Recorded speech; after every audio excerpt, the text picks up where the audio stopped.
રંગોથી એકબીજાને રંગવાનો તહેવાર એટલે હોળી અને ધૂળેટી. આપણે બધાને રંગીએ છીએ, પરંતુ આપણે રંગાઈએ છીએ ખરા? એ આજે વિચારવા જેવું છે. સુબહ હોતી है शाम होती है यूं ही जिंदगी पसार हो जाती है. જીવનમાં સુખી થવું હોય તો બદલાવ લાવવો પડે, પરંતુ આપણે જૂનું કાંઈ છોડવા તૈયાર નથી. નવા વસ્ત્રો પહેરવા માટે જૂના ઉતારવા પડે. તેમ જીવનમાં સુખી થવું હોય તો કોઈની સાથે કડવાશ થઈ હોય તો તેને કાઢીએ. માતા પિતાની સાથે, પુત્રો અને પત્ની, પરિવાર સૌની સાથે સેટ થઈ જઈએ.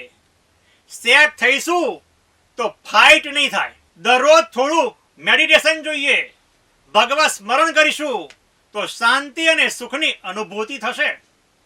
ચાલો હોળી ધૂળેટીમાં સ્નેહ, સંપ, સહનશક્તિ, ભગવદ નામ સ્મરણના રંગોથી આપણે જીવનને રંગીએ.